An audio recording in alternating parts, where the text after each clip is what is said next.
नमस्ते छात्रों, हिंदी लोक भारती कक्षा 9वीं। इसमें हम 4 नंबर की कविता देख रहे हैं, किताबें, जो कि गुलजार इन्होंने लिखा हुआ है। गुलजार जी ने इस कविता को लिखा है। अब गुलजार का पूरा नाम जो है हमने देखा यहाँ पर कि संपूर्ण सिंह कालरा इनका पूरा नाम है, लेकिन गुलजार इस नाम से ही उनका काम जो है प्रसिद्ध है, फेमस है, लोकप्रिय है। तो वे कवि है, पटकथा लेखक है, फिल्म निर्देशक भी है, नाटककार और साथ साथ हिंदी फिल्मों के गीतकार भी है। काफ़ी सारे उनके गीत हमने हिंदी के हमें मतलब मालूम भी है, सुनाए भी सुने भी हैं। तो वे यह बताने की कोशिश कर रहे हैं हमें कि किताबों का किस तरह से पहले महत्व था और किताबें पढ़ने का मज़ा भी बहुत आता था पहले, लेकिन अब जो है किताबें कंप्यूटर की स्क्रीन पर और मोबाइल की स्क्रीन पर देखने को मिलते हैं। तो कुछ बातें जो है हम जो किताबें पढ़ते वक्त जो मज़ा आता था या फिर उस वक्त उस वक्त किताबें पढ़ने का जो अनुभव है, यह अनुभव अलग था और उसमें कुछ अलग ही मज़ा था। यह बताने की कोशिश जो है इस कविता के माध्यम से कवि कर रहे हैं। तो हमने देखा यहाँ पर कि किताबें झांकती हैं बंद अलमारी की शीशों से, बड़ी हसरत से तकती है, महीनों अब मुलाकातें नहीं होती, जो शामें उनकी सोहबत में कटा करती थी अब अक्सर गुजर जाती है कंप्यूटर के पर्दों पर। बड़ी बेचैन रहती हैं किताबें, उन्हें अब नींद में चलने की आदत हो गई है।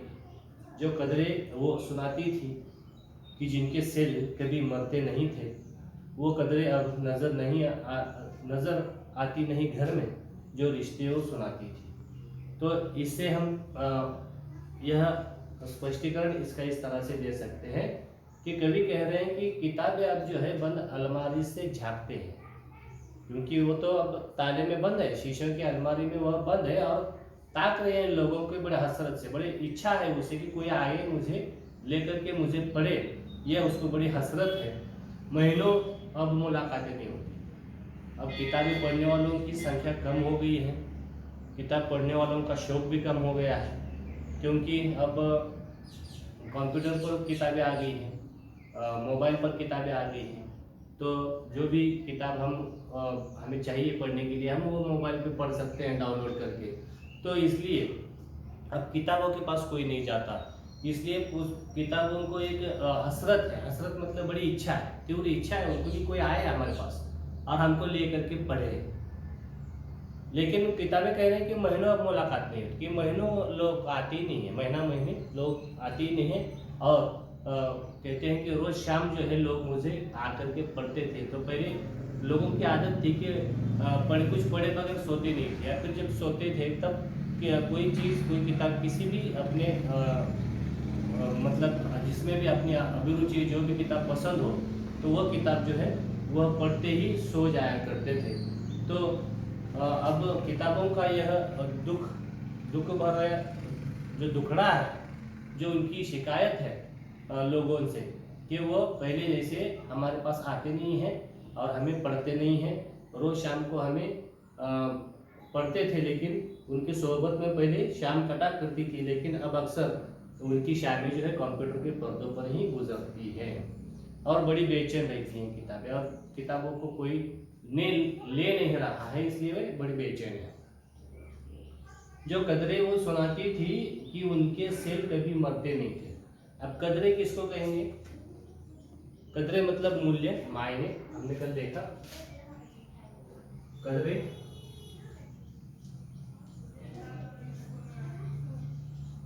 का मतलब होता है मूल्य या मायने। तो किताबों से कुछ मूल्य सीखने को मिलते थे, कुछ मायने सीखने को मिलते थे, लेकिन और जिनके सेल कभी मरते नहीं थे। अब देखिए, जो भी हमारे पास मोबाइल है या फिर लैपटॉप है या फिर आपके पास कोई टैब होगा जिससे हम किताबें पढ़ते हैं, तो इसके सेल डाउन हो सकते हैं और इसकी चार्जिंग खत्म हो सकती है, लेकिन किताब की चार्जिंग खत्म होती थी क्या कभी? नहीं। तो वही किताब बताना चाह रही थी, इनके तो चार्जिंग डाउन हो सकता है, इनके सेल जो है मर सकते हैं, लेकिन किताब जो है मूल्य सिखाते सिखाते कभी उसके सेल नहीं मरते थे, मतलब कभी वह डिस्चार्ज नहीं होती थी। अब वो कदरें अब नज़र आती नहीं घर में, जो रिश्ते वो सुनाती थी। अब किताब पढ़ने से या जो भी मूल्य थे, जो भी मायने लोगों को सीखने मिलते थे, वो अब सीखने को नहीं मिल रहे हैं। आगे देखिए, वह सारे उधड़े उधड़े हैं, कोई सफ़ा पलटते तो इस एक सिसकी निकलती है। कई लफ्ज़ों के मानी गिर पड़े हैं, बिना पत्तों के सूखे टुंड लगते हैं वो सब अल्फाज जिन पर अब कोई मानी नहीं उगते। तो लेखक कह रहे हैं कि जब हम किताब पढ़ते थे और किताब पढ़ते पढ़ते एक पन्ना जब हम पलटते थे तो एक अलग सी सिसकी निकलती थी, एक आवाज़ अलग सी आवाज़ निकलती थी। तो लगता है, ऐसा लगता था मानो किताब में जान हो, और जब हम पन्ना पलटते हो तो एक तरह की सिसकी किताब से निकलती है, ऐसे आवाज़ आती थी, ऐसा महसूस होता था। तो ऐसा मालूम पड़ता था जैसे वो जिंदा है, किताब को जिंदा कहा गया है। और जैसे उसकी किताब पलटने से कोई सफ़ा मतलब पन्ना, कोई पान पलटते हैं तो एक सिसकी सी निकलती थी। कई लफ्ज़ों के मानी गिर पड़े हैं, बिना पत्तों के सूखे टुंड लगते हैं वो सब अल्फाज। अल्फाज यह सब उर्दू शब्द है। अल्फाज इसका माने होते हैं शब्द। तो किताब से सारे जैसे शब्द निकलकर बाहर पड़े हैं, जैसे बिना पत्तों की कोई पेड़ होता है, उस तरह से यह किताबें लग रही है। जुबान पर तो जायका आता था जो सफ़ा पलटने का, अब उंगली क्लिक करने से बस झपकी गुजरती है।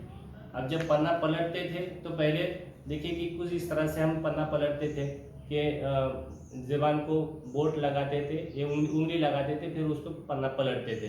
तो एक तरह का स्वाद जो है उस पन्ने का अपने उंगली से आता था, तो उसको कहते हैं जायका। जायका, जायका का मतलब क्या है? जायका का मतलब होता है कि टेस्ट। हाँ, अंग्रेजी में इसको टेस्ट करेंगे, हमारा हिंदी में क्या कहेंगे इसको? हाँ, चव ज्यादा बोलता अपन, चव, स्वाद, स्वाद या फिर लज्जत। पन्ने में भी जब हम पन्ना पलटते थे तो एक तरह का स्वाद, उसका एक अलग ही स्वाद आता था। अब ऐसा स्वाद जो है क्लिक करने से, कंप्यूटर के क्लिक करने से नहीं आता है, बस झपकी सी गुजरती है। मतलब एक पन्ना गया, दूसरा आया, एक झपकने का एक चित्र हमें दिखता है, फिर दूसरा पन्ना आ जाता है, उसमें कोई टेस्ट नहीं है। बहुत कुछ तह बतह खुलता चला जाता है पर्दे पर, किताबों से जो जाती राब्ता था कट गया। अब एक के बाद एक के बाद एक, जो भी आप जितने भी पन्ने पढ़ेंगे, एक के बाद एक आते रहेंगे, झपकियाँ जिस दिखती रहेंगी आपके सामने, लेकिन जो किताबों से जाती राब्ता था राब्ता, उनसे जो आकर्षण था, उनसे जो हमारा लगाव था, अपनापन जो किताबों से हुआ था, वह अपनापन जो है कट गया है। कभी सीने पर रख के लेट जाते थे, कभी गोदी में लेते थे।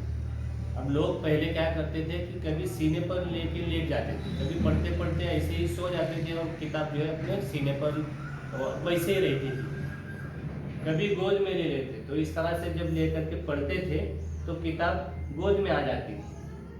कभी घुटनों को अपने रिहल की सूरत बनाकर नीम सजदे में पढ़ा करते थे, कभी नीचे बैठ गए तो घुटनों पर किताब को रख देते थे और नीम सजदे में, मतलब सजदा जो होता है कि ज़मीन को सर टिकाना, पूरा सजदा कहते हैं उसको, और नीम सजदा मतलब आधे झुके हुए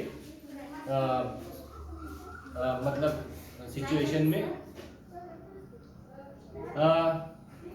छूते थे ज़मीन से वो सारा इल्म तो मिलता रहा आइंदा भी। तो इल्म मतलब ज्ञान, इल्म का मतलब है ज्ञान।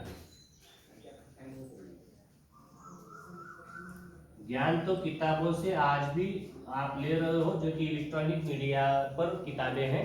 तो किताब से इस तरह के किताब से पढ़ो या फिर कंप्यूटर की किताब से पढ़ो, ज्ञान तो आपको मिलेगा, लेकिन किताब पढ़ने में जो आनंद था, लेखक कह रहे हैं, वो अब नहीं आएगा। मगर वो जो किताबों से मिला करते थे, सूखे फूल और महके हुए रुके बताया यहाँ पर कि चिट्ठी संदेश पत्र, कि मगर वो जो किताबों में मिला करते थे सूखे फूल, अब जो हमारे किसी प्रिय व्यक्ति ने कोई तोहफा दिया हो, कोई फूल दिया हो, तो हमने कहाँ रखते थे उसको, पहले किताब में रखते थे। और वो फूल जो है किताब में रख करके काफ़ी दिन होने के बाद वो फूल जो सूख जाते हैं, बराबर। और जो भी संदेश हमारे प्रिय व्यक्ति ने हमें दिया है, चिट्ठी हमें प्रिय व्यक्ति ने दिया है, वो भी हम किताब में रखते हैं। तो अब कंप्यूटर में यह जगह कहाँ है? अगर किसी व्यक्ति ने आपको फूल दिया होगा, हमारे प्रिय व्यक्ति ने फूल दिया होगा, तो कंप्यूटर में कहाँ रखोगे उसे? कंप्यूटर में, मोबाइल में नहीं रख सकते। तो वही लेखक का दुखड़ा यही है कि वो कह रहा है कि किताब से जो सूखे फूल मिला करते थे और सूखे संदेश मिला करते थे, वो अब आपको नहीं मिलने वाले। किताबें गिरने उठाने के बहाने रिश्ते बनते थे, उसका क्या होगा? वो शायद अब नहीं होंगे। तो यहाँ पर बताया गया है कि किताब गिरने और उठने के बहाने से रिश्ते बन जाते थे, अपनापन उसमें आ जाता था। लेकिन अब कंप्यूटर और मोबाइल के ज़माने में यह रिश्ते बनने वाले नहीं हैं। यह दुख जो है कवि गुलजार को है कि वे बताना चाह रहे हैं कि पहले किताबों में और अब के मोबाइल की किताबों में कितना फ़र्क है। तो यह हमने कविता आज देखी, इसके स्वाध्याय पर हम कल चर्चा करेंगे। तो रुकते हैं यहाँ पर। धन्यवाद।